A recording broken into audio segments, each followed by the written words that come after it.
welcome to the Culture Cast. I'm Chris Stashew, and I'm joined by one of my best friends. She is a real, I don't know, just a good person in general.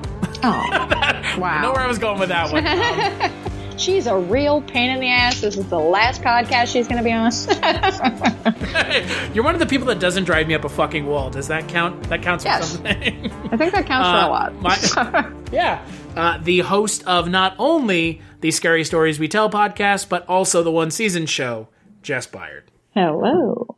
And on this very special episode of the Culture Cast, we're not talking about movies, not specifically, but we're going to be rounding out the year that was 2020, and Jesus H. fucking Christ, this is a year that none of us, I think, are ever going to forget. And if you do forget it, how? Just wow. I mean, yeah, like if you forget this year, you have the shortest of short-term memory. Yeah, I mean, this is like a multi-generational global event. Yeah, like there, Jess and I were talking about this on our other podcast about like things that are going to be like turning points in our like lives as a generation. And for most of us, 9/11 was. For our generation, it kind of was. But I think, like you mentioned, for a lot of folks, this is going to be the moment that like changes everything for a very long time. Right. And that's not a bad thing. That's actually a really good thing, especially if some good things come out of it, which, unfortunately, it doesn't seem like a lot of good is coming out of it yet. But, maybe the results are longer term than immediate. So, But we're not here to bum anybody out. We're not here to talk about the depressing shit, because guess what? You hear about it enough as it is. We're not even going to talk about the things. Yeah. We're not even going to talk about the things we don't like. For once, we're not going to talk about things that were the worst of the year. I mean, again, like, what's the point? Like, don't avoid these things. Like, just assume that because we said we didn't like it, we never got around to it or whatever. So we're just going to be talking about the things that, like Marie Kondo says, brought us joy in 2020. Yes. Things we did not want to throw in the trash. Yeah, exactly. So, Jess, I'm curious. We're going to be talking about four things here. We're going to be talking about movies, games being either video games or board games, music, and then we'll round it out with some TV. So, Jess, right off the top of your head, one of the movies in 2020, and we'll just start a rolling conversation, one of the movies in 2020 that really just, I don't know, made it worth watching. So I did my list on things that I discovered in 2020, not necessarily things that came out in 2020, because not a whole lot came out in 2020, obviously. But, so I ended up with 5 picks, and thank God for Letterboxd, because it's the only way that I managed to be able to make this list, because I could just go back and be like, oh yeah, I did really like that. I have my own like version of Letterboxd. It's called I go back and look at the podcasts I did through the year and see like what of those, and then augment that with like the things I have on the Plex server. Right. Yeah. Like things you watched. Yeah, exactly. In no particular order, I'll just start at the top of my list here. This one actually was one that premiered at a film festival in, I think, 2018. 2018. And it actually was at the Cleveland Film Festival the same year that we were for our short. And it is called Scream Queen, My Nightmare on Elm Street, and it's directed by Roman Clementi and Tyler Jensen. And it's a documentary about the second Nightmare on Elm Street movie, and that stars Mark Patton. And at the time was not received well, not looked That's an understatement.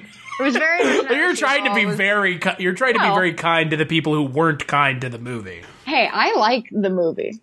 I don't think that it's a bad movie. I was talking more about the people who were so negative towards the movie. I think the movie is perfectly fine. It does break some issues, it has some canon breaking issues. But regardless, the overall themes and tones of the movie, which if you haven't seen, the movie was definitely chided for having like homoerotic undertones.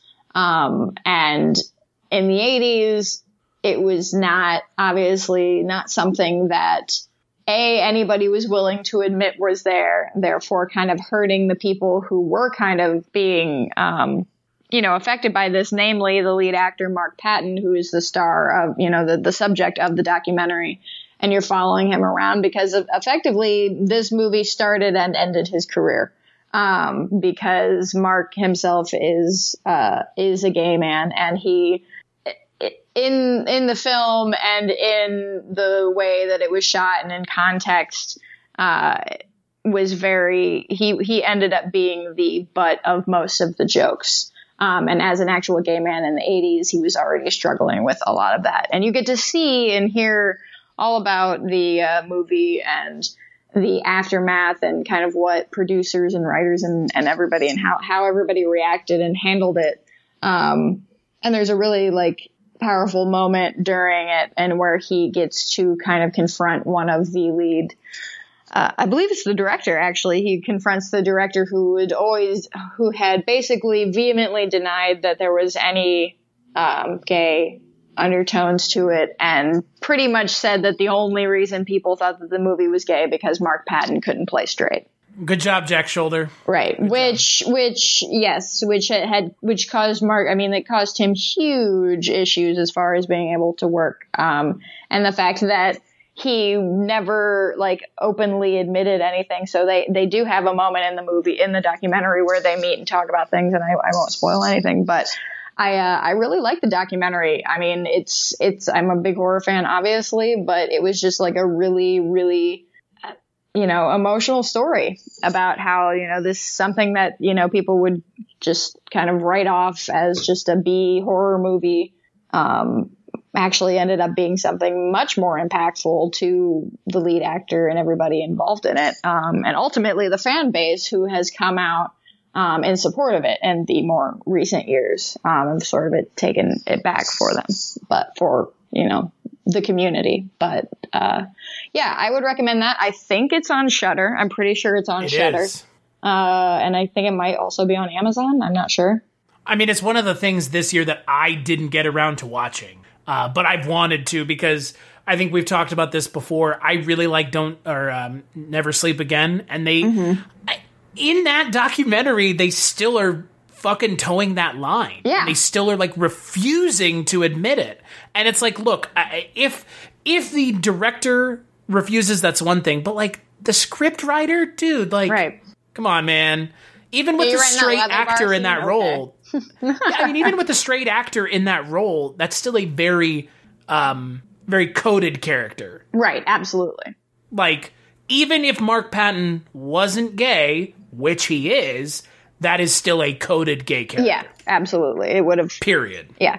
So for me, like Jess said, this isn't stuff that came out in 2020, because if it were things that came out in 2020, well, it would be one thing, which is Freaky, and that's the only thing we watched this year that came out this year, at least in a theatrical sense. We've obviously watched a lot of other stuff that was 2020. Because, things do still come out on streaming services. Chris Nolan and Denis Villeneuve. Go fuck yourselves. One of the things that I really liked this year was getting to watch all the Indian cinema this year was really eye-opening for me, because while I had seen some things, getting to dive into it head first was awesome. DDLJ, I think, is the film, of me, DDLJ is one of the biggest things for me this year, one of the biggest discoveries, as if I'm discovering the most popular Indian cinema film of all time. But it's been playing longer than any movie in existence. What the fuck, dude? You're just now finding this out? Wow. But yeah, DDLJ, absolutely, again, similarly to you, in no specific order, one of the best things I watched all year.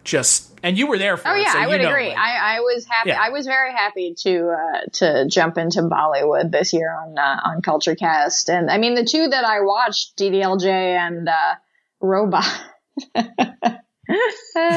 Yeah. I love both Robot's of them. some wild shit.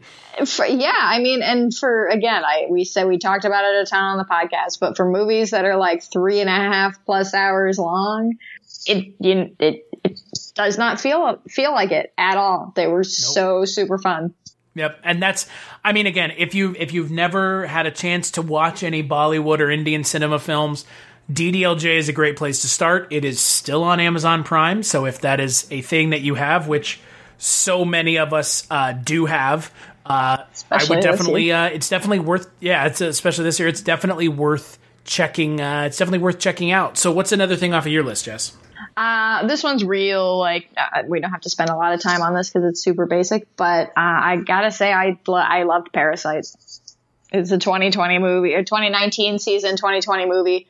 And I think that it definitely lived up to the hype. I read the script after it came out. I don't know. There's just something about that movie that's just so perfectly written, and just the momentum throughout it is fantastic. I ended up buying the graphic novel that Bong Joon-ho made out of his storyboards for the movie. And yeah, I've watched it a couple times since then, and I think it still holds up.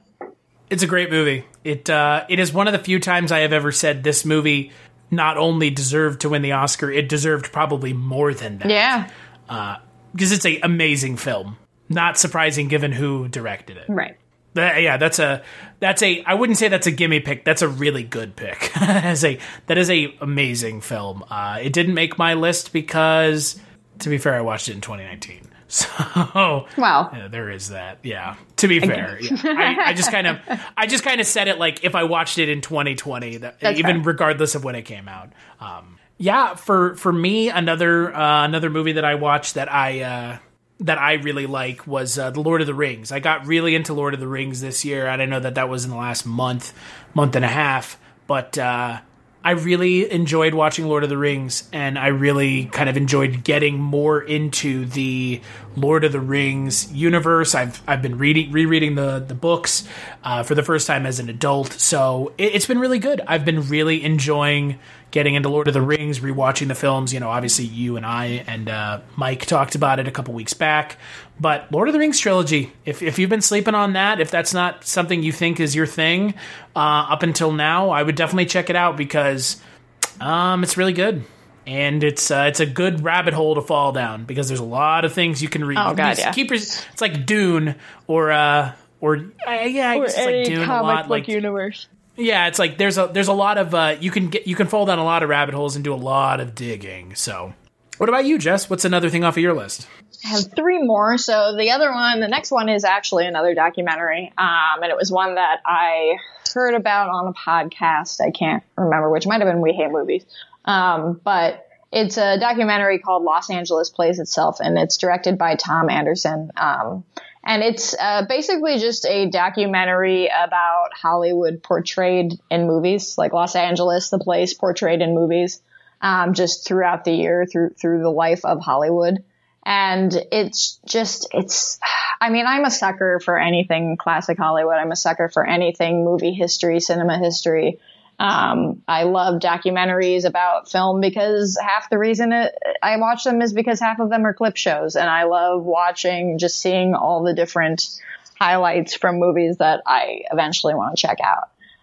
This documentary also has a real, like, just nice kind of jazzy score that you associate. It's kind of like, like if you ever watched like the Turner Classic Movies where they have those little animated like snippets or musical snippets in between things, and it's just like the jazzy music. It's that kind of stuff. And it's just, I don't know, it's a good movie to have on in the background because it's not really something that, you don't have to pay a lot of attention to, but it also just, it soothes me.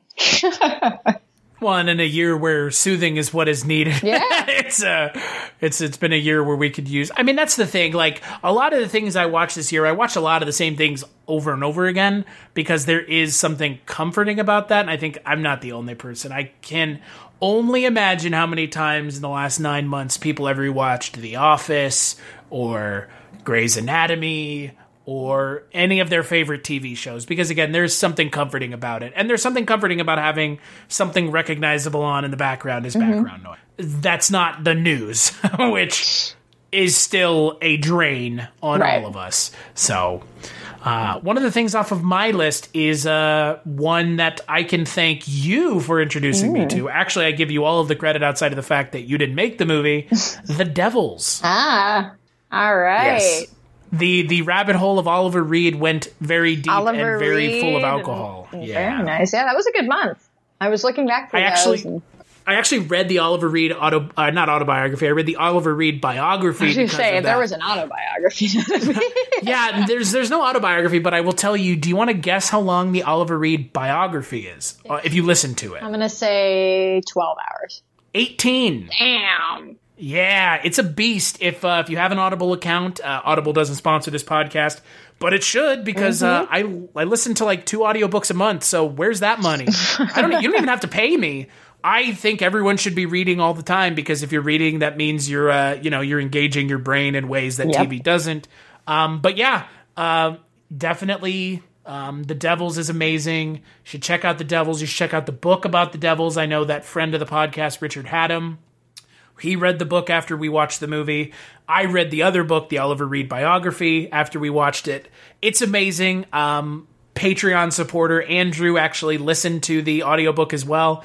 So there's 2 people who listened to an 18-hour audiobook because of The Devils. Oliver Reed's amazing. I don't even have to say that. Shit, Oliver Reed's amazing. But The Devils is one of the best movies I've ever seen. Like, a hard stop. Like, I can't say any more than that if you haven't seen it.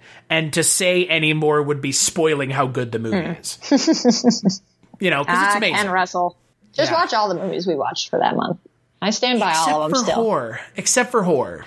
Yeah, I don't know. I still stand. I get it. It's for an experience. Of the ones we watched that month, The Devils is the best. It is also the one we led with. So that was also the one that's the hardest to find. So sorry, listeners. Yes. For some reason, Criterion did have it for like a split second, and then it's like tied up in some crazy rights shit, and it's still Warner Brothers doesn't want to release it in the United States, right?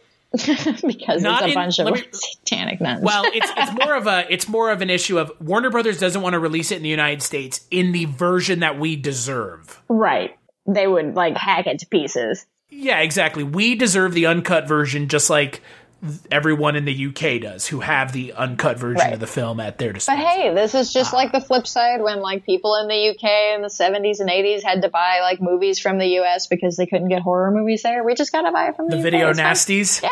Yeah. But definitely I give all of the credit for that one to you, because you were the one who did Ken Russell Month, and Ken Russell Month was that's the thing. It was a success. The only month that I would say wasn't a success, and it's not the person's fault who booked it, it's just a fault of shitty timing. Mike White March this year was the hardest Mike White March to ever. Oh, that was the dystopian science fiction, right?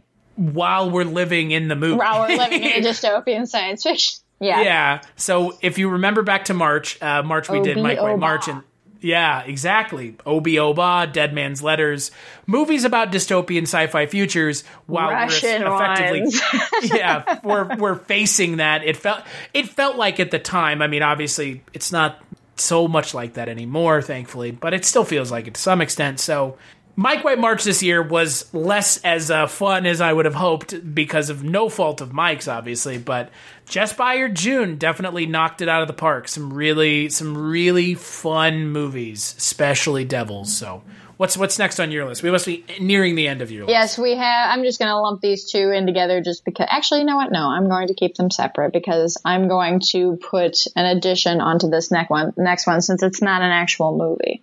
It is What Did Jack Do? And it is directed by David Lynch. And it was one of his shorts on his new channel that he launched this year, which I will also just say that I loved his weather reports, his numbers of the day, everything that he's been doing, pretty much just daily video posts for this entire year.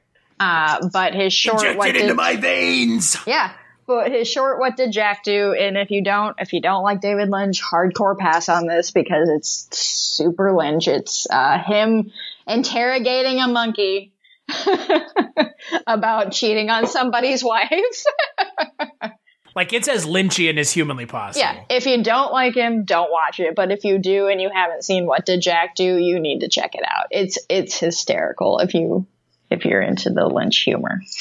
But yeah, if you also haven't just checked out his YouTube channel, he did. It's strange that it took this long for him to finally have one, but there's a ton of his old shorts on there that he's put on, new stuff that he's put up. I mean, he does all these random, like, what's Dave working on today? And it's always some weird, goofy thing that he's making in his shop. I'm also pretty certain he hasn't had a haircut the entire quarantine because he's got, like, almost, like, a mullet going on at this point. Yep. But yeah, what did Jack do? You know what I realized we didn't do? We haven't set aside a spot to talk about YouTube. And yeah. I don't know about you, but that feels kind of unfair because I watch a lot of YouTube. Me too. And this is a recent thing. Yeah, I would say within the last year or so is when I've started watching more YouTube for sure.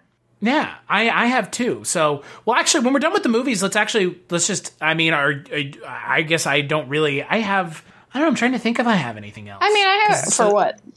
For movies. Oh, for movies. What was your last one? My last one is Richard Stanley's Color Out of Space. Because it was great to see Richard Stanley back. He hasn't done a movie in a long time. I mean, his horrible experience with the Island of Dr. Moreau kind of killed his career for a real long time. The about of that movie is way more fun than the actual movie. Oh, God, yeah. Watch the making of. It's fantastic. What is it? What's the name of it called? Isle of, I can't remember, but it's Isle of Lost Souls. It's based on the Island of Dr. Moreau, the story. But yes, it's Isle of something like that. But Color Out of Space, it was Richard Stanley coming back. I love that Nick Cage has become a kind of regular in the indie horror world. Particularly in the kind of like splatterpunk surrealist horror world, like this and Mandy came out a couple of years ago.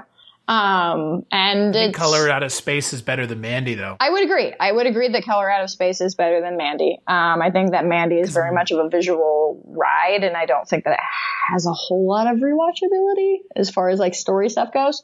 Mandy's like almost like a meme in film form. Like it's like a memeable movie. Like, I mean, like, look, I know people, as do you, that love the shit out of that movie, and like, it's not that I don't get it. I just don't feel like it's earned. No, like, I don't feel like those accolades and love are earned by that movie because like neon colors and Nick Cage acting weird can only take you so far, right? Most of the time, right? But Color Out of Space, I thought, was a really good, modern telling of the H.P. Lovecraft story. And there's some fucking sweet practical effects and some really gnarly shit that happens in that movie. And yeah, it's nice to see because, I mean, we haven't really seen too many movies. I mean, we have Lovecraft Country now, TV wise, and that has sort of brought Lovecraft, aside from Cthulhu stuff, but has brought Lovecraft back more into the TV world. But we don't really have too many movies recently covering his stories. Like the ones that I think of, came out in the 80s and the 90s, and they're all Stuart Gordon joints, Reanimator and Castle Freak and all of this stuff. But it was just cool. Plus the color scheme in that movie is amazing if you like things like that. There was another Lovecraft movie that came out this year, though. Oh yeah, the underwater movie, right? Yeah, which is underwater. Yeah. It's the underwater Kristen movie. Stewart in her underwear underwater. I'm not mad about it. Yeah. What's wrong with that? And this movie's not on my list, but I will say that I did watch Happiest Season. I don't know if you did. I did not. But I felt that it was my gay-obligation to watch Happiest Season, which is the new Hulu Christmas movie with Kristen Stewart and Dan Levy. And it was cute.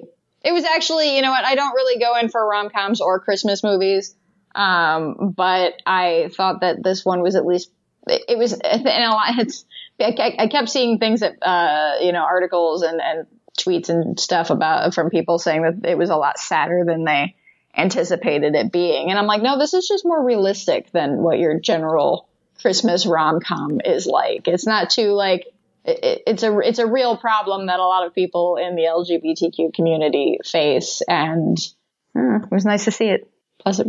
Plus cute ladies. As someone who came out to their parents this year and was met with less than overwhelming happiness about it, it is a real thing, and it does really suck. And it is a thing that a lot of people struggle with. So sorry it wasn't a happy story. All of you people that were expecting. I mean, it has a happy ending, though. It just sure, I know, but like, it's because it's too real. It's like, oh, I don't want to have to think about that. Give me my, dumb Christmas miracle. Give me my Christmas shoes. I want dead moms, not hard family conflict. Give me Love Actually instead, a movie that has not aged well at all. Oh, boy. I like Kristen Stewart. It's one of those movies that I need to watch because I've heard nothing but good things. But yeah, expecting people who are making a movie about a gay relationship and coming out to your family to not tackle it in a way that tries to represent it as realistically as possible, you're missing the point if that's what you're expecting. Right. Completely. I will say I finally got around to watching Monster Squad this year. For the first time? For the first time, yeah. Wow. Like a couple weeks ago, for the first time I ever watched Monster Squad, and it was fun. Doesn't change my opinion one bit on Tom Noonan, but at this point, nothing will, and that's not my fault. So, it was fun. It was a fun movie. Yeah, it was kind of what I was expecting. The movie in where the whole premise is that this teenage girl a virgin? Oh crap, she's not. Yeah. It's a little. It hasn't aged well. So well, it's the 80s. A lot of things haven't aged well from the 80s. Well, I mean, look, as a kid who was fat and as an adult who is still fat, the character's name being Fat Kid through the entire movie, being called that by your friends. His name is Horace. Yeah, I know. But your friends calling you Fat Kid, like, those people aren't your friends. No, like, no. I hate to break it to you, but like, your friends wouldn't call you Fat Kid on their own. Maybe in the 80s they would. The 80s were a harsh time. Apparently. Monster Squad is one of my husband's favorite movies. I got his likeness drawn up in the Rudy character fashion with the monsters behind him for his birthday a few years ago. And it's a popular movie for a lot of folks that. Oh yeah, I mean I like it. It's older fine. Than me and you, right? It's for people that are a couple years older than us, right? Yeah, I mean Jason's 37, 38, something like that. Yeah, and my friend Trevor, who really likes it, is people who are actually like alive and cognizant in the 80s. Yeah, like if you were like 8 or 9 in the 80s, this was your jam. This is your jam. If you were 8 or 9 and a boy. Probably. Yeah, that's fair. That's fair. So yeah, let's talk a little bit about YouTube, because this is something that like we've never really talked about on the podcast. We've talked about it off podcast a lot because we trade suggestions on things. But how do you feel about YouTube? Because you mentioned that you started like watching YouTube recently. But, like for me, it was always like a blind spot. Yeah. Well, so YouTube and I've been using YouTube so in 2006, 2007, when I was in high school, 16, 17, I watched a lot of stuff on YouTube. Stuff that started moving over from other websites, from like eBaum's World and Channel Awesome and stuff like that started getting put over on YouTube. And I used to watch just like a lot of, unfortunately, some of those things that I used to watch, the people doing them also didn't age well. But it was something that I used and watched through high school, mostly just watching stuff about, movies. I mean, just old movies, horror movies, basically the same stuff I watch now, I suppose. And then I kind of got out of it for a while, like for a long while I was in college. And then I got back into it because I started a channel where I was reviewing movies. This was when I was writing for other sites. And I'm so mad. I mean, not that it would bring me any pleasure to revisit any of those old videos, but I am really mad that I didn't just keep doing it because I was in it like early enough. And I did have a small, not like, a huge following by any means, but like a couple, like 100 or so followers. And I feel like if I had just stuck with it and like just kept doing it for these last 10 years, like I would probably be monetized by now just because just out of like sheer like amount of content that I created. As they say, sheer force of will. Right. Yeah. Just sheer force of will. No, 2006, 2007 would have been like the best, like the one. I mean, now is a good time to get into it. Well, I guess a couple years ago, not now, but a couple years ago, and then like right at the beginning of it. But I think that I have no ill feelings towards YouTube, aside from their, general shit that they do to creatives, like all of their, monetization requirements and blah, blah, blah, blah, blah. But YouTube as a platform and as a place, for people to come and produce content for effectively that they're giving people for free. And honestly, some of the stuff that I watch on YouTube has way more thought and time and, production value put into it than, some of the quick little, 20-minute Netflix shows that I watch and shit like that. I was about to say, as someone who watches a lot of cooking shows, they put anything on Food Network to shame and then some. Oh God, yeah. I mean, there's that. For me, it's always been movies, music, TV. That's what I watch. A lot of the stuff that I watch now too is in regard to filmmaking and all of that. But one thing that I watched the first part of it at the beginning of this year, and they just released the second part of it like a week ago. And it's from this channel called Indigo Gaming. And it's it's a 2-part series. I think there's a third part coming out. And it's called The Rise of Cyberpunk. And it's just an examination of cyberpunk from, the start of it, from movies, games, the different cultural waves between American and Japanese.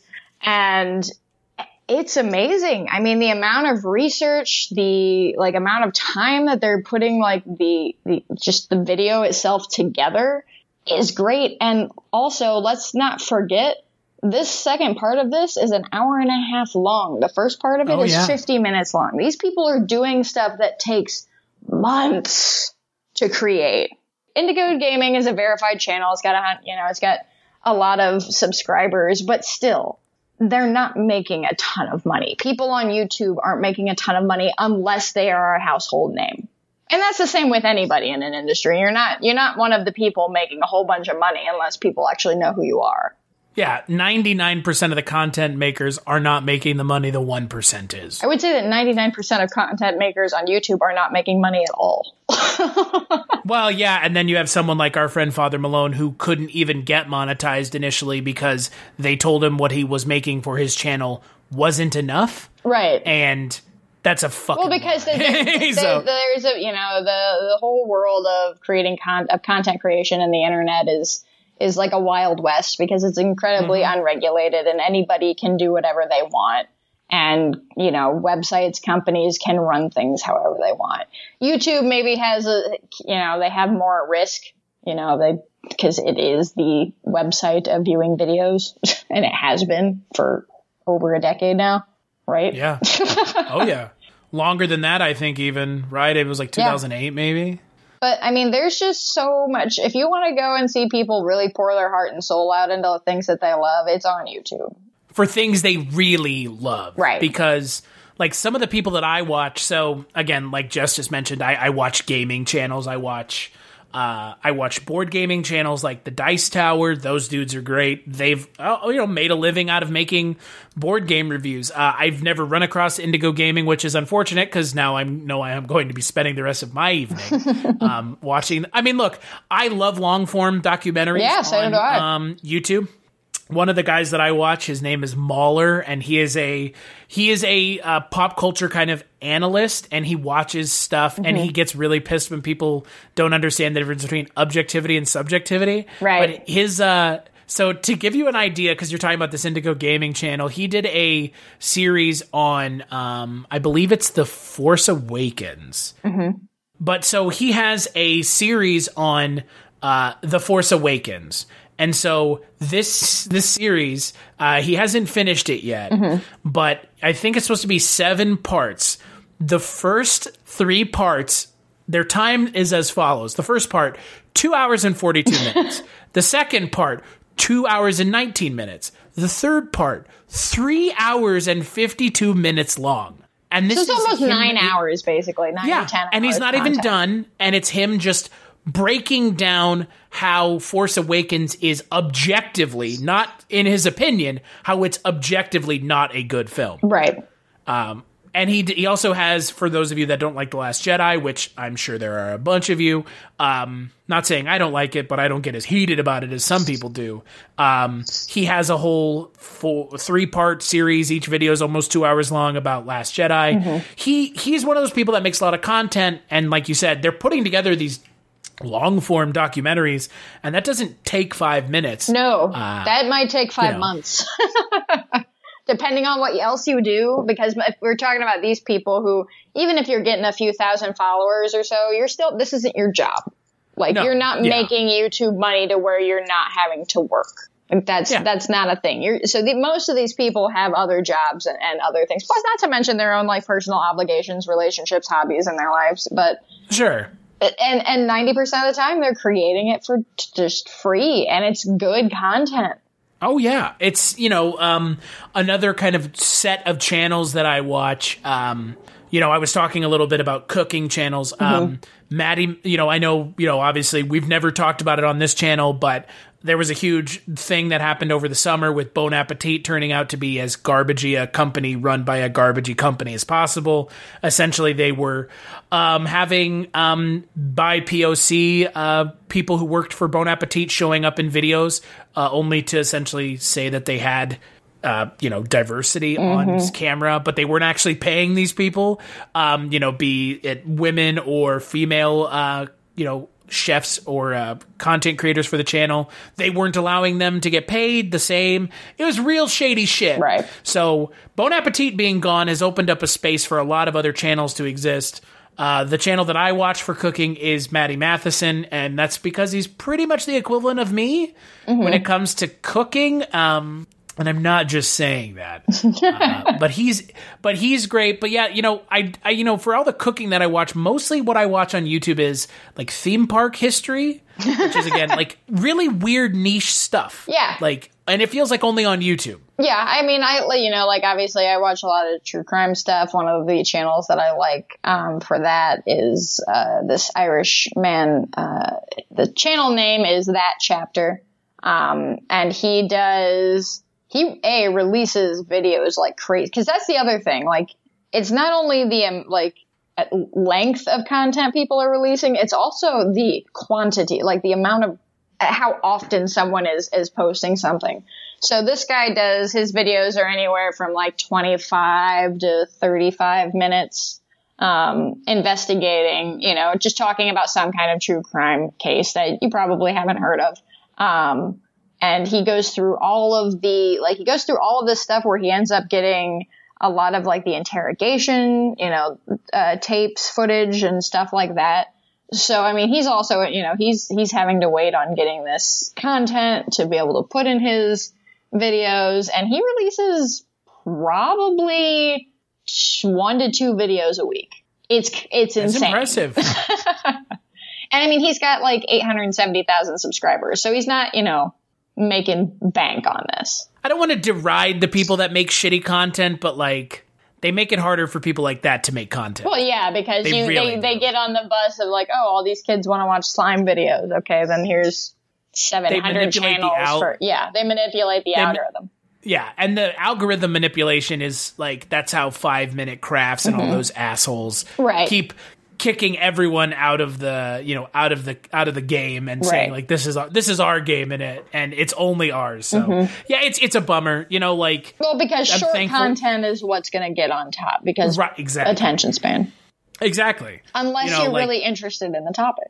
But they're operating on the fact that we're just going to say that kids are going to get on YouTube and they're going to be on here for a few minutes and they're just going to click on whatever. And then the stuff that kids watch is just the weirdest amount of there's shit. That whole other side of YouTube too, where it's very people exploiting their children and all that. But that's not what we're talking about. Spider-Man, mommy, daddy, go to the zoo, watch animals. Those videos are disturbing. But yeah, I just want to mention some more YouTube channels because I don't want to get stuck on YouTube too long. But some YouTube channels that I watch: Shut Up and Sit Down, Defunct Land, Theme Park History. Like, YouTube for me is the MVP of the year. Because I know if I get on YouTube... Well, it's also like, how do I do this? Look it up on YouTube. That too. Like, it's a very useful tool. Yeah. I've actually fixed my car and Kate's car from YouTube. Right, yeah. Like, that's real. I would say probably some highlighted channels for me. Definitely That Chapter. There's this one called Super Eye Patch Wolf, and he does some interesting breakdowns kind of focusing on anime and manga. Accented Cinema is another one, focuses a lot on like a Japanese film. Lessons from the Screenplay is great. I watch a lot of like filmmaking stuff, film breakdown, and I'm also like I'm a huge productivity nerd. I love watching videos about like productivity apps and note-taking systems and all of that. But Lessons from the Screenplay is a really fun one that just like it picks a movie and picks a specific part of that script to break down and goes through it really nicely. And then I do have some like like YouTube commentators that I like. I like Danny Gonzalez and Drew Gooden, Gus Johnson. They're all very popular, but they're all also Chris really Tuckman, hilarious, bro. Yeah, well, he's your pal. He lives in the same town as you, right? Sure does. Sure does. Yep.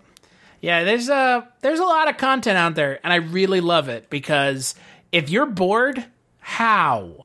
Right. There's so much content. Like you could learn things, you could entertain yourself, you could have your brain kind of maybe challenged a little bit, your belief system challenged. You can listen to audiobooks in their entirety on YouTube as well. Yep. You can listen to whole concerts. The Tiny Desk concerts, if you've never listened to those on NPR, are amazing. There's a lot of stuff. So if people can't find things to watch, maybe you're just not looking hard enough. Maybe you just really want to watch reruns. That's what's happening. as Kawato would say, open your mind, Quay. By the way, Channel Awesome, talk about a channel that yikes, big yikes. Channel Awesome was a nostalgia critic, right? Yep. And that was like, I watched all that shit when I was in high school. Me too. Did you watch the Angry Video Game Nerd? Yep. Angry Video Game Nerd, not Nostalgia Chick, Nostalgia Critic. I can't remember. Angry Video Game Nerd has kind of avoided having Fallout. Yeah, angry video. It turns out that if you're just an angry person on the outside, you have nothing to hide. Yeah, and well, to be fair, he did catch a lot of flack for his statements regarding 2016 Ghostbusters, which, by the way, what he said, I completely agree with. What did he say? He said it was a bad movie, and it had nothing to do with the fact that it had women in it. Oh yeah, because agreed. It was a bad movie. Yeah, so. Yeah, he got like roasted on the internet. They were like, you man baby who can't accept that women are in your movie. And it's like people forming an opinion about him based off of what you just said, the character. Right. Like, so yeah, AVGN, he's still there, still making content like 15 years later. Yeah, man. That's insane. Jesus. It is. I watched him when I was in high school, just like you did. Yeah. And we're 30 now. Yeah, I know. Like it's wild to me because like you can watch his old stuff and I'm like, I remember watching this when this was new. Mm-hmm. so I was a big fan of the Cinema Snob because he always talked about the weird exploitation and horror movies that I liked. Cinema Snob. Yeah, he was a part of the channel. He was a part of Channel Awesome. Oh, okay. Yeah, I was about to say Nostalgia Critic. Boy, bye. Mm-hmm. Good. Thank you. Goodbye. That's a real shame. But it's not, because apparently it was a piece of garbage the entire time. So Red Letter Media is also still out there doing good stuff. Those dudes are a big inspiration to me because that's just literally dudes making videos about movies. Obviously, I mean, they made all of their notoriety off of the Mr. Plinkett Star Wars reviews, which are still amazing a decade later. Right. So if you've never seen the Mr. Plinkett reviews, they are some subversive shit of the highest order. But the thing that you told me that I was surprised by, Jess, is you didn't play any new games in 2020. Nope. I don't think so. Did you play anything? I played a little bit of The Man of Medan, but I got that last year. It was. I like it. I still am playing it. The thing is, just for me, like, I am very, very casual with my gaming. Like, I start a game, I like binge on it for a couple weeks or so, and then I won't play it for months, maybe a year, and then I'll come back to it. Because that's the people that made Until Dawn, right? Yes. I think so. Because I remember liking Until Dawn. It was pretty fun. It wasn't much of a game as much as an interactive movie. Right. Nothing wrong with that. And that's kind of what this is. I mean, it's more, there's some more game elements to it than I would say Until Dawn is, but it's very much like an interactive movie. Yeah. So you played Until Dawn? Yes. It's kind of weird. Yeah. Yeah. Yeah. It was all right. I mean, any of those slasher games are always they always leave something to be desired. because it's just really not a story. Well, yeah, because all you want to do is, that's the only fun thing. Yeah, I was going to say a game that I ended up revisiting recently that I've kind of been having a lot of fun with is Dead by Daylight, which is a game where you can either play as the victims or as the killer, and playing as the killer is the only fun part of the game.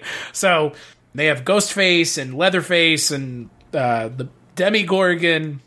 They have Pyramid Head, all kinds of stuff. So if that's your thing and you want to play as a monster from a movie, awesome.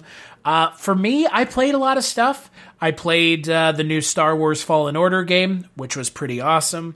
But my thing is really advocating for games as a service. Mm-hmm. So if you have an Xbox or a PlayStation and you're not part of Xbox Game Pass or PlayStation Plus. Now, is that what it's called? PlayStation Plus.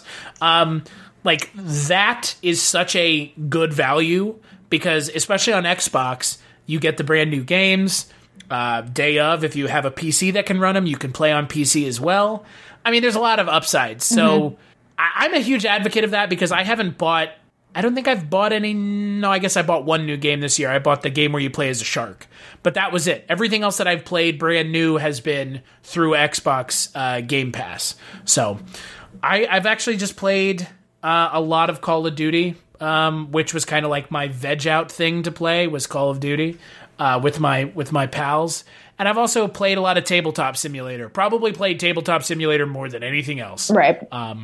And for those of you that don't know what Tabletop Simulator is, it is effectively a simulator on your computer that allows you to play any board game that exists out there if it's been put into the game. And while that might not seem like much, being able to play board games with your friends on the computer is pretty great, given that none of us can get together and do it in person. Right. So I think I've probably put more hours than anything into that.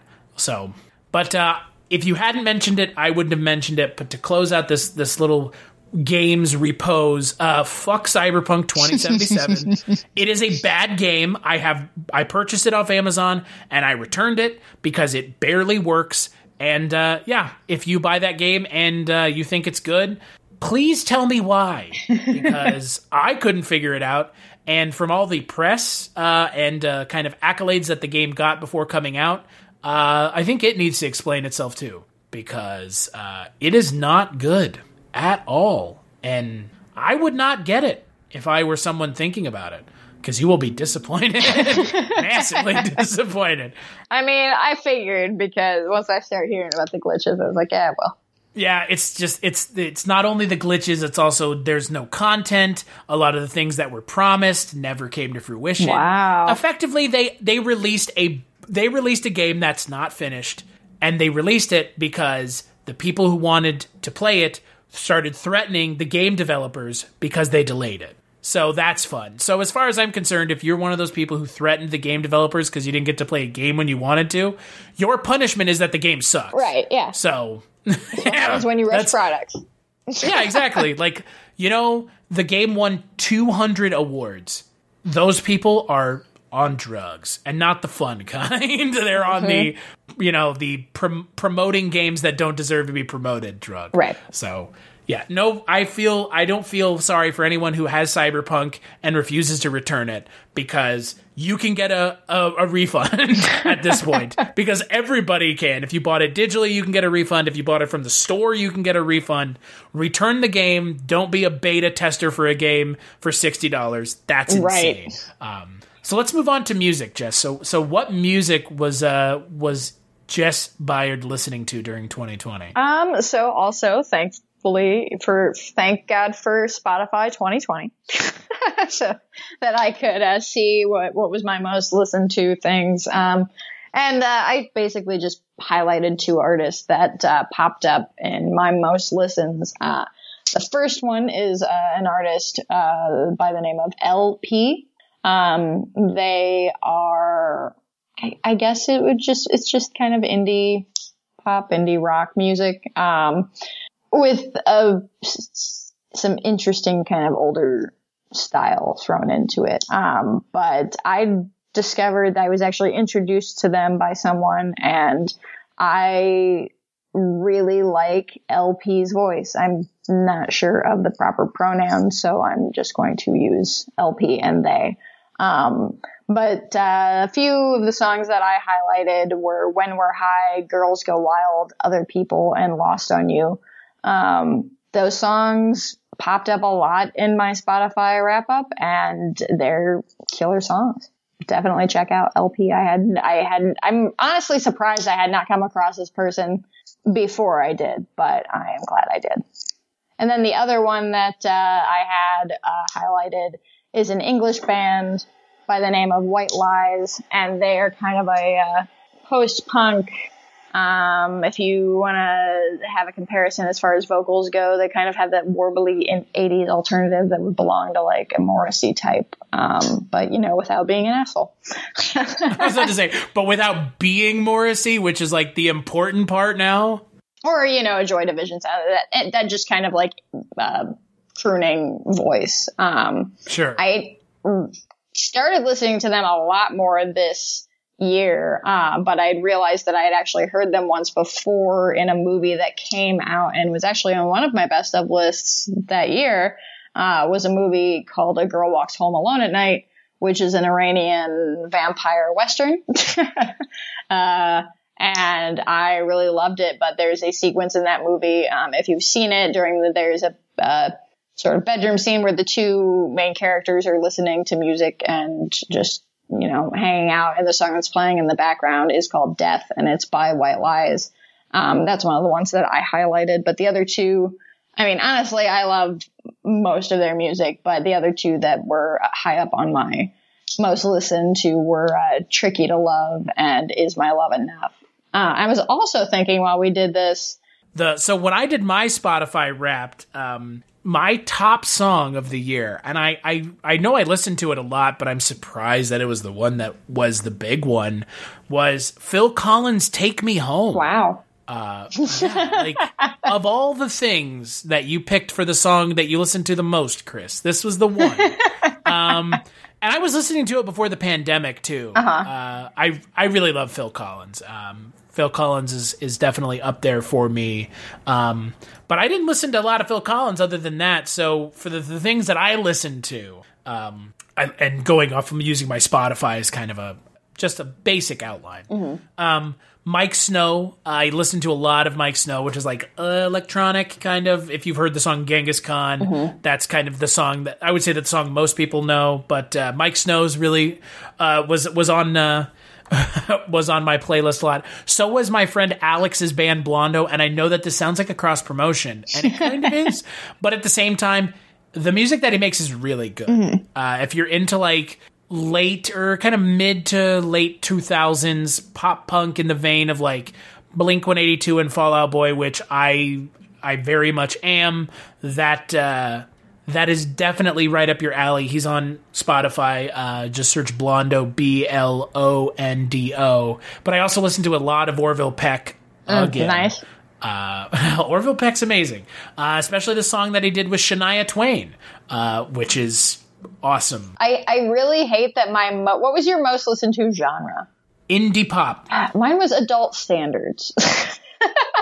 And I hate that that's categorized as that way. And I honestly, it's because of all of the jazz, like the instrumental 60s and 70s film soundtracks that I listen to. Sure. And a lot of, I do listen to like a lot of Dean Martin and Frank Sinatra and stuff like that. So it's like all the jazz and weird instrumental stuff, they just lumped into like adult standards. I'm like, way to make me sound like I'm some like 65-year-old woman listening to I was about Kenny to say, G. like, I'm looking at my Spotify right now, and the last thing that it has for friend activity for you is Roy Orbison. So, yep. Well, maybe. I think the moniker is worse than the music, because like adult standard just sounds so fucking boring. Yeah, it does. So Jess, I listened to almost 16,000 minutes of music, which is about 11 days of music. How much did you listen to in 2020? Take a guess. Is it more than 16,000? Yes. Is it more than 16,000 by a lot? Yes. Is it like 32,000 minutes? 78,606 minutes. Oh my! Holy shit. Yep. What?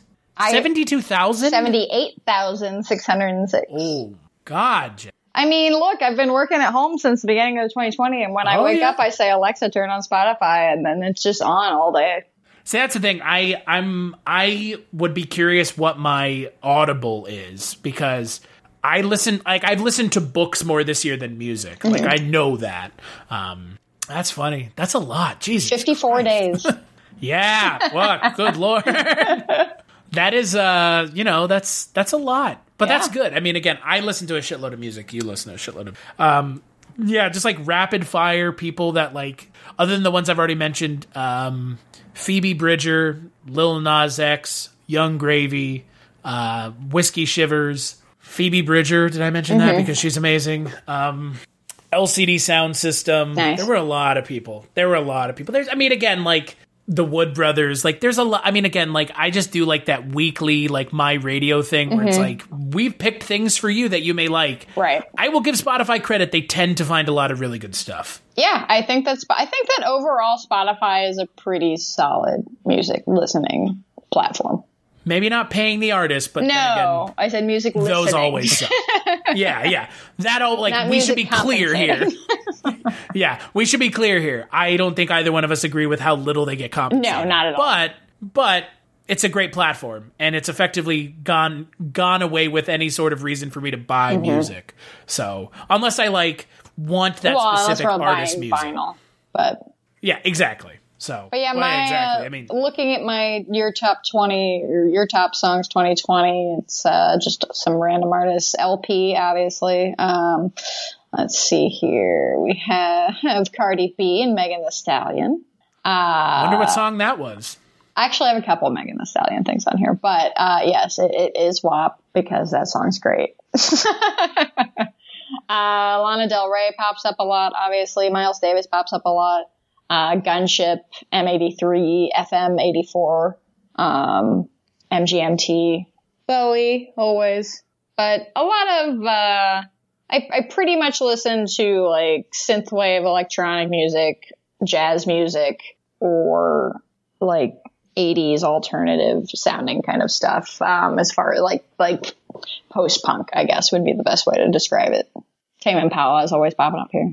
My playlist, like every year, a friend of mine and I have done like a collabo playlist on Spotify, and I had them saved as far back as 2015, and they are like a fever dream of the melange of music because it's all sorts of things. It's pop, hip hop, classical, spoken word, mumblecore. Like, it's all like, I'm one of those people that just like, I'll listen to anything because I find so much of music to just be interesting. Like, the people behind it are so interesting, and like what they're making is so kind of, sometimes it's indicative of them, sometimes it's completely antithetical to who they are. But I'm with you. Like, I won't even say no to genres. Like, people who close off genres of music completely, like, come on. Right. That's not. Wow, I guess I do listen to a lot of. So I looked up what adult standards, like some artists, and I can see where like the ones that stick out to me as to why Spotify would pick that. Or I do listen to a lot of Patsy Cline, I do listen to a lot of Bobby Darin, and I do listen to a lot of Dean Martin. And I no James Taylor. He's fine. I love James Taylor. Brenda Lee, I listen to a lot of her. Barry Manilow, I'm a big fan of Copacabana. Especially late at night. Yep. So I've been told. Listening to Copacabana late at night is living, according to Jess Byard. For me in music, like, I won't say no to most things. I have a pretty big vinyl collection of all sorts of weird ass shit. I love listening to music. I honestly believe that like the art of listening to music is lost because now music is seen as just something you have on in the background. And like you said, you have it on all day. Like, I wish I did that because like there's something to be said for like having that constant soundtrack and like actually listening to the music versus just like, right. Yeah.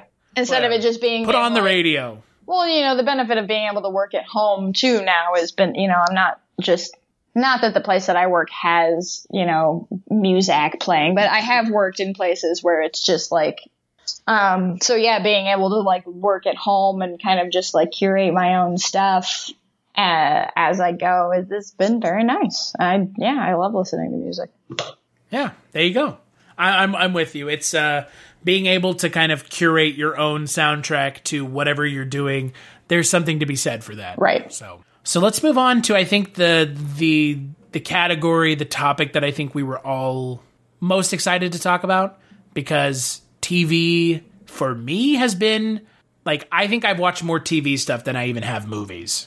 I realized that I rewatched a lot of shit this year. Stuff you'd straight up already seen before. Yeah, and I mean, and not so much movies, it was more so like TV. And for me, that's partly because like it's just the way that I work is I'm constantly having to work on something.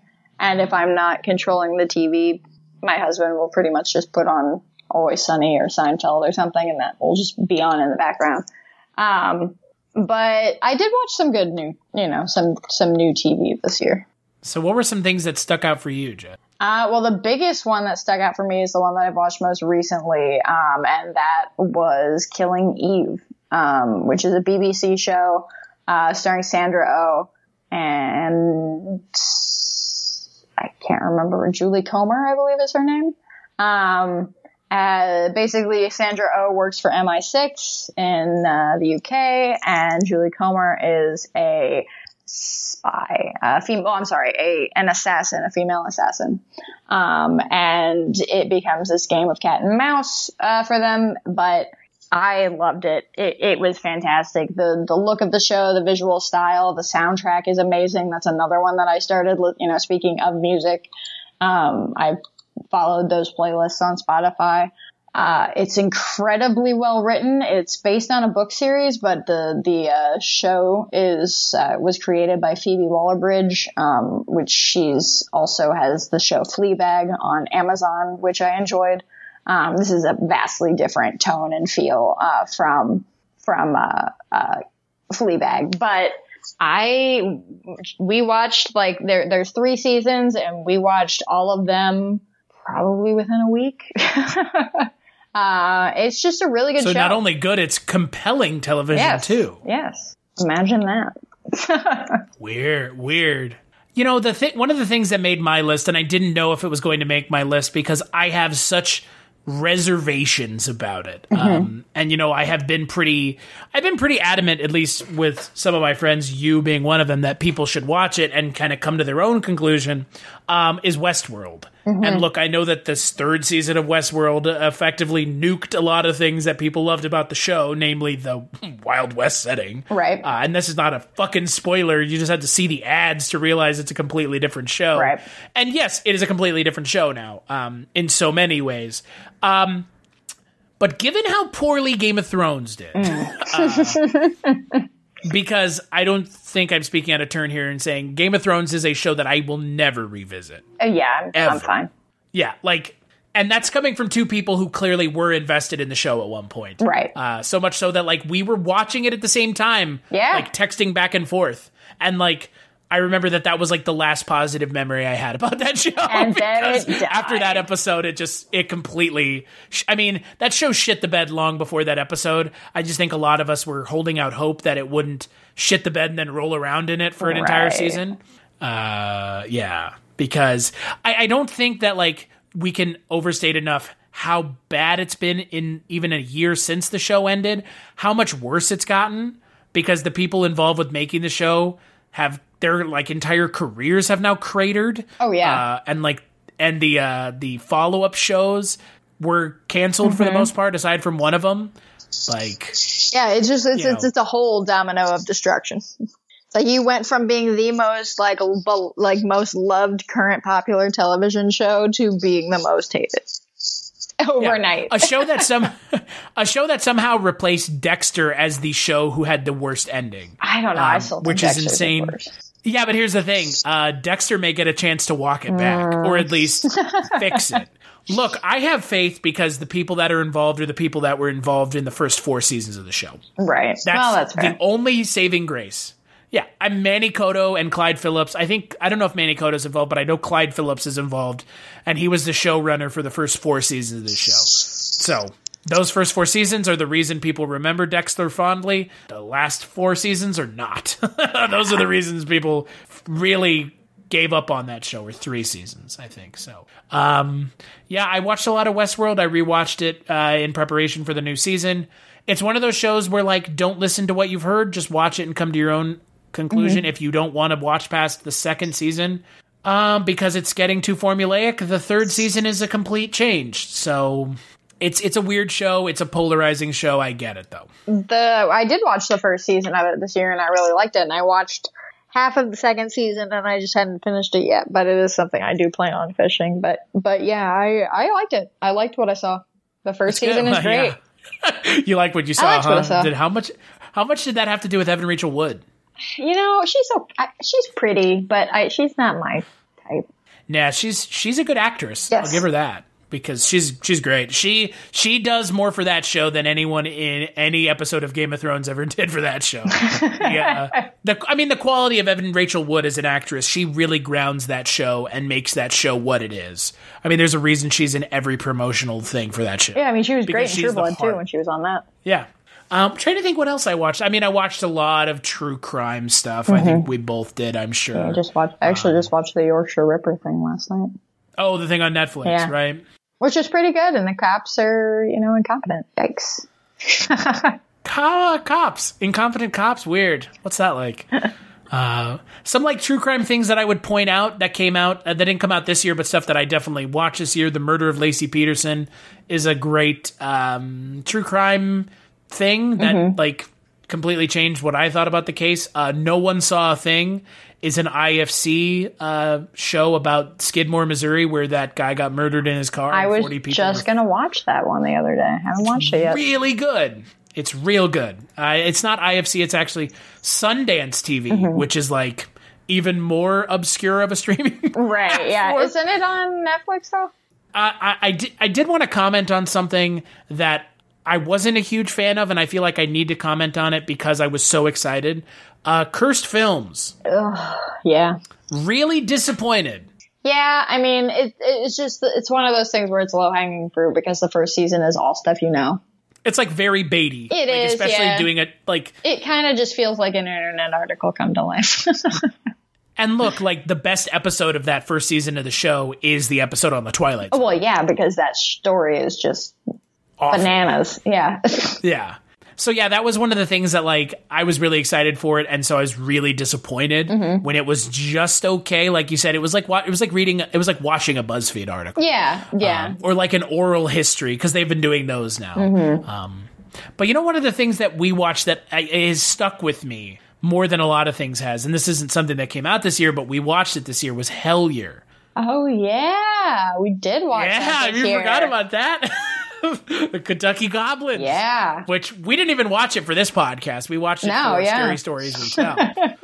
But it was great, right? It was. I mean, aside from, our general issues that we have with it, which if you want to hear what those are, go check those episodes out on Scary Stories We Tell podcast. But it was a very well-made docuseries about a weird supernatural topic, and I think I said it in the podcast, you don't generally get to see that kind of quality and production quality going into something like that on that subject. No. Lots of synchronicities. Yes. I mean, so another show, Lovecraft Country, I thought was pretty fantastic, if not a little bit muddied here and there in certain episodes, but overall, I really liked them being able to do a subversive take on H.P. Lovecraft, because we all know that H.P. Lovecraft, while a very imaginative man, was a very narrow-minded man when it came to race and people different from him. But they they take that and subvert it a bit in this show, just with the main characters and a few of the storylines that they take on. And it's really fucking crazy. There's one episode that is mostly just set in, I don't want to say it's, Japan, but I could be wrong, but the entire episode is just focused on this woman who has this horrible curse that was put on her by her mother. I never watched it. I heard varying degrees of quality. So it just it was one of those things that was like the, Watchmen show. I was like, I'll get around to it eventually, and that the eventually hasn't happened. Right.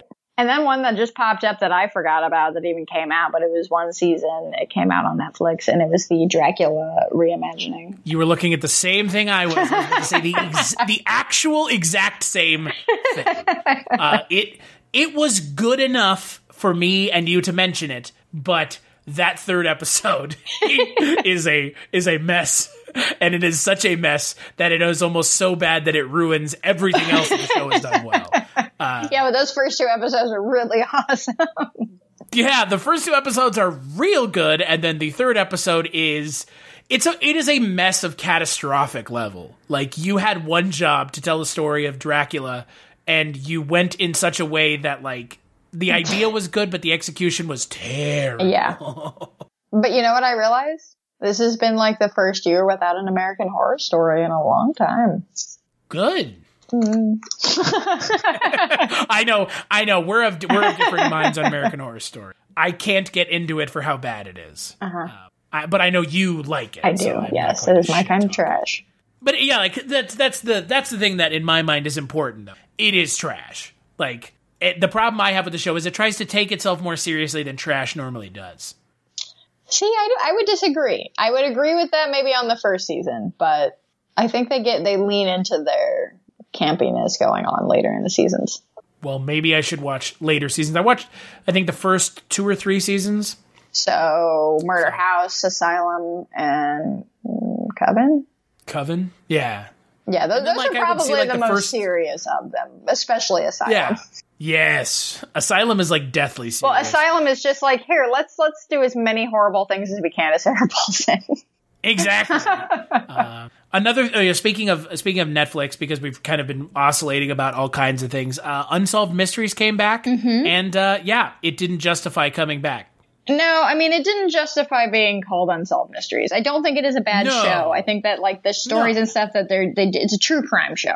But it's no different from any other ID hour-long, investigating one host. Crime thing. They kind of avoid the supernatural aspects and paranormal aspects of the original Unsolved Mysteries, which was a bummer. And there's no host. And yeah, there's no host, and they also kind of got rid of the theme song a little bit, except for like the very like little end of it. But otherwise, it's not a bad show, and I mean the cases are worth talking about. But it was just kind of, it felt like a grab, like let's slap this title on here to guarantee some views. The thing that bugs me is they have an ability to possibly solve these cases too, right? Like that's the way I look at it. Like you're putting this out on Netflix. Yeah.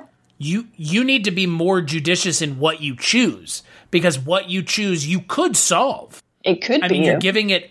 It could, because I mean, again, like you're giving this a platform that it maybe didn't have, especially some of these smaller cases. Right. Yeah. So like, what's to say you couldn't solve it from this? But like, yeah, you essentially don't want to show anything other than true crime. Like, man, that sucks. Yeah. I mean, it's just the trend.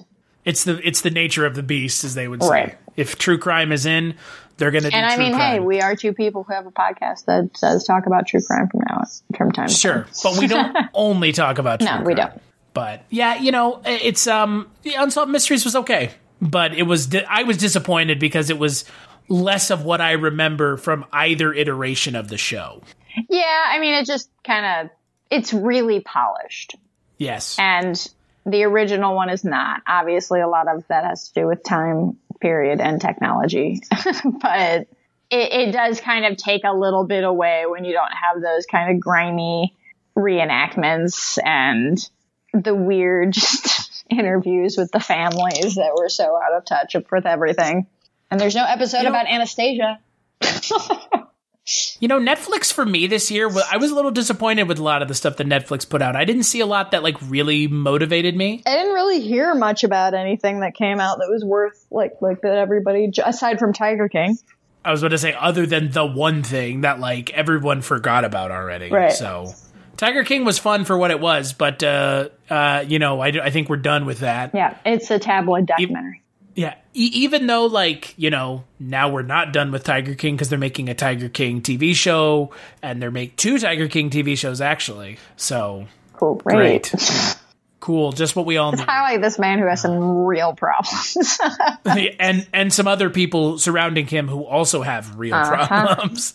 Another thing I watched this year, it was a couple years since it had come out, but the 5th season of the Eric Andre show came out this year, and it is exactly what you would expect if you've seen the show, so you should go watch it if you haven't. It's a man terrorizing other people who don't realize why they're being terrorized. Especially the people who are on the show that are like working actors and other people, like those poor people. Their agents, well, effectively what I've read is their agents don't realize what the show is and just say, okay, sure, why not?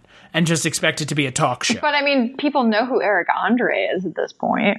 You know who he is. I know who he is. But I guarantee you there are people in the industry who have no idea. And also don't do their due diligence, because all you have to do is Google his name. Right, yeah. And you'll see clips of, Chris Jericho and T.I. and Dennis Rodman all being harassed by Eric Andre. So what else for you for TV? What else jumped out? Honestly, I think that might be it. I mean, so we were watching the 2nd season of Pen 15 on Hulu, which if you don't know what that is, it's just it's a coming of age drama set in the early 2000s, and it's these two like women who are playing like 13, 14, 15-year-old girls. And it's a very, very, very good show. It's incredibly realistic, and I cannot watch it for that reason. I watched the 1st season, and I got about halfway through the 2nd season, and just the realness of the awkward preteens and the feeling super lonely and left out and weird, and it was a little too weird or too real for former wallflower me in high school, and I was just like, I don't need to relive those feelings. I'm good.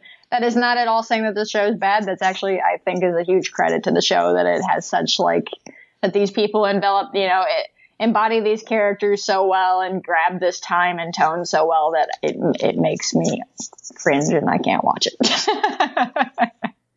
It doesn't sound like something I'm going to be watching, because cringe humor, I like cringe humor, but yeah, I mean, it's not necessarily a cringe humor. It is just that they are awkward girls, so therefore they do cringy things. Sure. Yeah, for Hulu, I don't think I watched any of their original series. I didn't either. Again, the only original thing I watched on Hulu this year was Happiest Season. Yeah, Hulu for me is just the one platform that I don't really watch that often, and when I do, it's one thing, or they have access to investigation discovery, right. So that's what a lot of it is. We primarily use Hulu for ID shows and sitcom reruns, like Always Sunny and Seinfeld, because all of those are on there. Yeah, I did start watching, which I liked the other iteration, which was formerly the 80s, the Deadliest Decade, but they did a new one, which is the 90s, the Deadliest Decade. It's an investigation discovery show, and it just highlights weird ass crimes from the 90s. ID, I used to really deride ID, and I still, because, I still do, for the reason of it's kind of shitty what they're doing, but well, yeah. I just based off of profiting off of other people's misery. True. That, there's such a yearning for listening to other people talking about horrible things that have happened to them. So right. I do love Deadly Women. Sure, I'm with you. I also really like Crime to Remember, which are ones that a Crime to Remember focused on crimes from before the 80s, basically, before the 70s, basically. And what I liked about that was I liked the reenactments that they did for that. They had a nice cinematic quality to them. I would check that one out. I think it was on 2013 to 2018. It's funny because Investigation Discovery still does a lot of good stuff, but Jesus Christ, everybody else is getting in on it. Well, I mean, and some of the titles for their shows are just which one? ID? Oh, ID is their show titles are hilarious. Murder on the internet. Okay. Taken at birth. My favorite is Nightmare Next Door. The night that didn't end. A man with a van. Murder comes home. It's almost they're trying to make we're creating slasher movie titles for these shows, which is not great. Murder Comes to Town. Okay.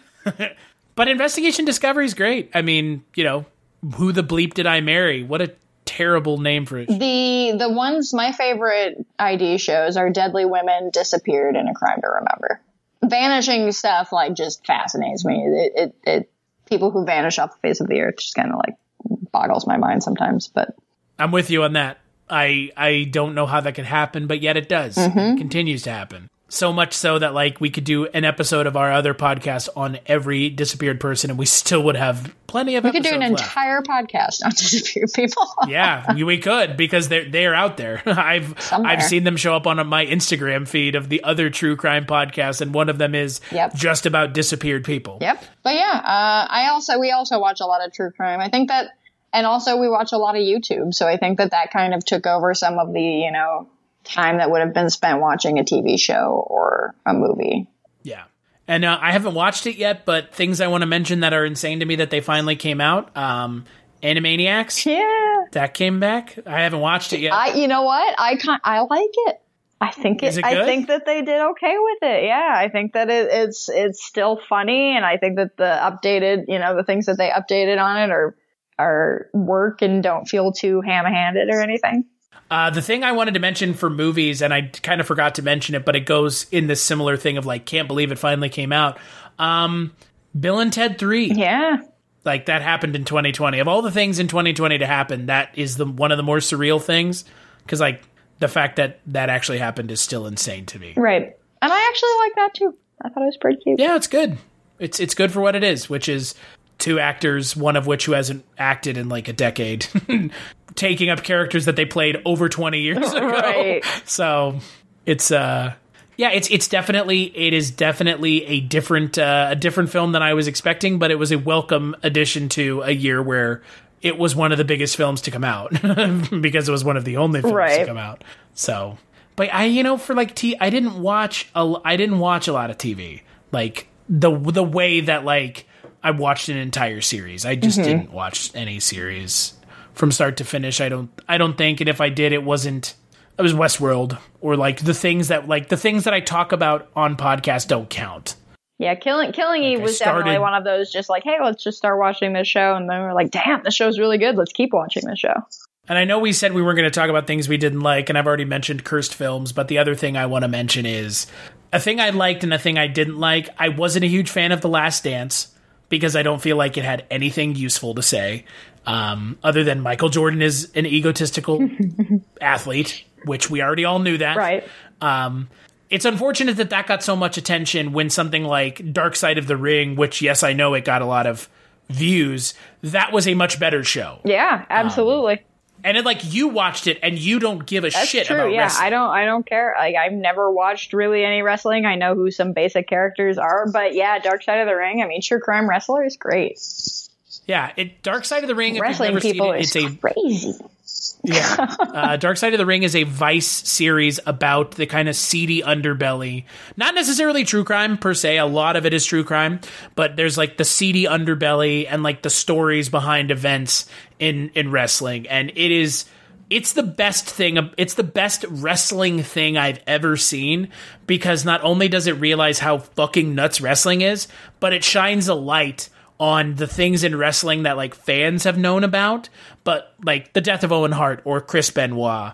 Like, we've heard about those things forever and ever, but the way that they told this, yeah, exactly. The way that they told the stories was amazing, even for people who knew those stories, but it was more important for people who had never heard them before. Right.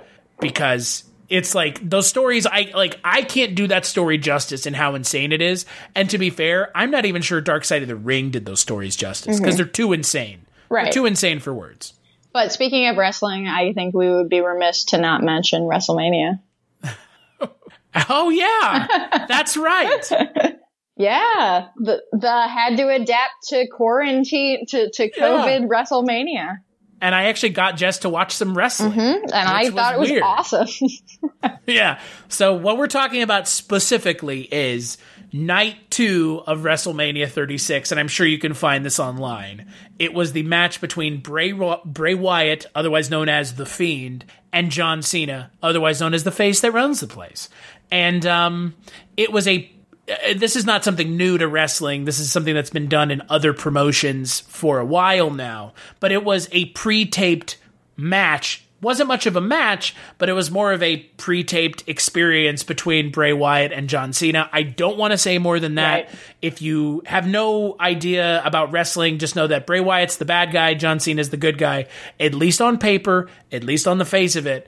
But if you have a moment, 15 minutes I think is how long it is, should track it down, watch it, because I won't even say anymore because Jess watched it too, and Jess clearly liked it. So yeah, I mean, it's some of the best on your feet, like quick, because COVID hit fast, and I mean, it's less than a month. For things like that, people, they had to think on their feet and be like, shit, what are we gonna do? We don't have any a wrestling match without an audience of hyping it up is strange.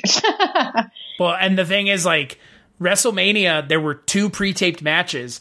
Everything else was done in their performance center in Orlando with no audience. Yes. So the things that people remember the show for are the 2 pre-taped matches. The match between AJ Styles and The Undertaker, and the match between Bray Wyatt and John Cena. Yeah. And, like, that's what this WrestleMania is going to be remembered for. Like, and if you want wrestling mixed with Pee-wee's Playhouse, watch that. It's also very David Lynch. It is, yeah. It's very, like, weird, surrealist dream kind of quality. Like, also, like, if you that's the other thing. Like, there's also, like, a lot of, like, meta wrestling jokes in there too, right? Which, like, for those of us that, like, watch wrestling regularly, get them. But, like, even someone who doesn't watch wrestling regularly, like yourself, like, some that's still enjoyable, and that for me is kind of all that matters.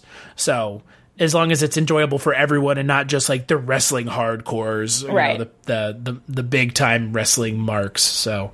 Which is funny that you watched wrestling this year. I completely forgot about that. Yep, 2020, baby. Yeah, 2020 has been a wild year. Yeah, to close this out, all jokes aside, and we kind of already had a serious conversation about 2020 on our other podcast, but I do want to say it has been a wild year. Yep. And I am so thankful that I still have friends. Yeah. And I'm still thankful that I have friends that have been taking this seriously, that I can still talk to and not feel like I'm, pushing a ball uphill about COVID. And I'm thankful to have, best friends like yourself who have put up with my bullshit and, who've been collaborative. And I think we've made a lot of progress this year. And hell yeah. Cooking up some weird, interesting stuff for people to listen to. I mean, we launched and did an entire season of a new podcast. And recorded an entire season of the one season show in like a month. Yeah. That first month of the pandemic was pretty wild. Yeah, it really was. You're like, what do? We do everything. Yeah. Just do anything to take your mind off the fact that you can't sleep at night without marijuana. Right. Oh, wait. But like, again, the thing about this year for me has been trying to figure out a way, and I'm sure so many of us in the same boat, trying to figure out a way to balance my mental health with just reality. Yep. And it's been an uphill battle. Well, I mean, and learning how to balance. Because I think that like a lot of, most of us, at some point, a lot of people were at home for a few weeks or more. Some people have been at home for months. Some people have lost their jobs and have definitely been home for months. But I think that like, we all just had to like sit and be with ourselves and not, being at home and connected to the internet and the TV. It's really easy to just read and consume all of the negative news and all of the bullshit that goes on. And that makes it, I think, hard to find that balance because you're always connected to something, be it phone, whatever. But I think that it, at least for me, like, I quit Facebook this year because I was like, you know what? That's it. I'm done. All this thing does is make me miserable. And, with COVID, it made it even worse just to see people that I knew, not taking things seriously or whatever. The elections obviously don't help. Becoming a little bit more disconnected and being more in my space has been a big thing for me in 2020, being able to be in my own home office, being able to work at home. I work out more now. I get more time with my cats. I'm more productive on my own endeavors as well as my day job. So like, we've never been busier. Yeah. I mean, honestly, like I'm just as busy this year as I would be on any like normal year. And that's not because I have gone on some shoots for my actual job this year, but not nearly as many as we have in the past. I mean, like in the past, I've been traveling all over the place. But that's not to say that I don't have things to do. I mean, writing and podcast making is pretty ideal for 2020 living. Yeah, like you said, I was working from home before the pandemic. So in regards to like lifestyle changes, it hasn't been as much as maybe, someone like yourself or so many other people, obviously. I know, and I am thankful every day that I have not been in a position that so many others have. And it's unfortunate that there isn't more that we could do. And there's definitely more that the government could have done and didn't. And I don't want to get into politics on this podcast, but that's just a fact, in my opinion, and that's a fucking unfortunate one. And I'm so thankful, and I know that I should be thankful for all the things that I have, that you have, that we have here in our house, and all that. But yeah, the balance has been tough. And, so many people that I know have gotten stir crazy and have gotten sick of their significant other and have, wanted nothing but to run away from their house and never come back. Right. It doesn't work that way, unfortunately. And I think a lot of people realize that this year. It's like sometimes you can't run away from things. You just have to face them. Sometimes you're just going to be here and you got to be with them. Yeah. And, if you and your significant other out of this, 2020 pandemic decided to get divorced or move on from one another, maybe it's a good thing. Maybe it's a transformative thing. Maybe not every negative is actually a negative. Maybe it's a positive. And I have seen a lot of things myself this year that things that I've changed the way I do things. Like you said, I get to spend more time with my wife. I get to spend more time around my animals. My wife's been working from home since March. I'm not complaining.